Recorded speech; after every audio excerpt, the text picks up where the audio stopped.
Rasulullah sallallahu alaihi wasallam. Kalau belajar hadis tak ada sanad, itu sekedar namanya mempelajari saja, membaca namanya. Tapi bukan mendalami. Kalau nak mendalami ilmu hadis, memang an sampai ke Rasulullah sallallahu alaihi wasallam. Kenapa Syekh Albani ditolak oleh ulama dunia?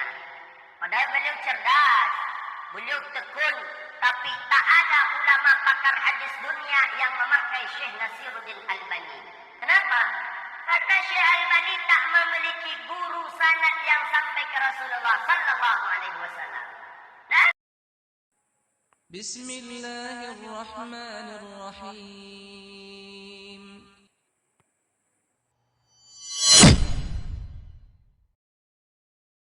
Okey, pertama sekali pasal Albani. Ada orang kata Albani ni tidak ada guru. Kalau Albani tak ada guru, kan? Kalau dia betul dia tak ada guru, mana dia dapat ilmu? Baca kitab Silsilah Sahihah. Power Albani ni. Baca takhrij dia dalam Irwaul Ghalil. Power Albani ni.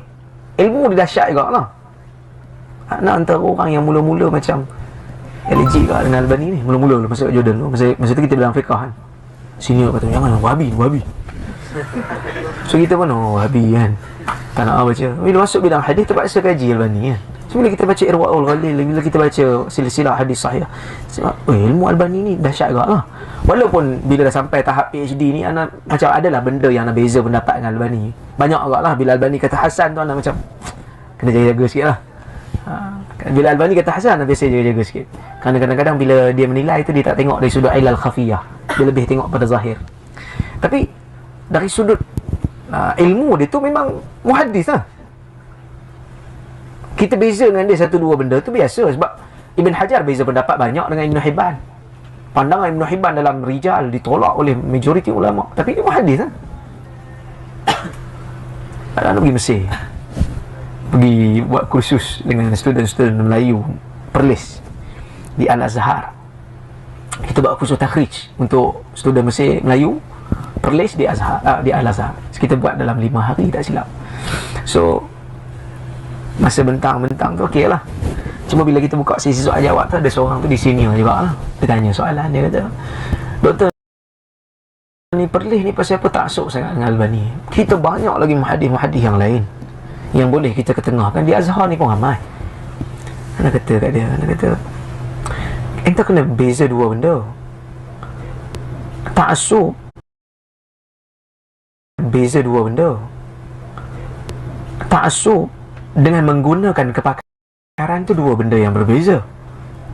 Orang yang nukil daripada Albani punya penilaian hadis glamour ni bukan sebab orang taksub dengan Albani. Pergi tengok tesis-tesis kat Jordan yang bidang fiqh. Ramai yang ambil penilaian Albani ni. Tapi dia orang bukannya kenal sangat dengan Albani ni. Cuma dia orang bila buka Sunan Abi Daud, cetakan yang baru, dia tulis, dia kata al-hadis muzayyalah bi ahkamil Albani 'alaiha. So dia buka Abu Daud, dia tengok Albani kata sahih. So dia ambil nukil hadis tu dalam tesis dia. Bawah tu tesis mesti ada status. Nak pergi cari dalam kitab lain susah. Dia pun tak pandai hadis, dia bukan bidang hadis. Albani kata sahih, boleh taklid dengan Albani. So benda ni zahir ini ataupun fenomena ni jadi biasa oleh penuntut-penuntut orang yang bukan bidang hadis.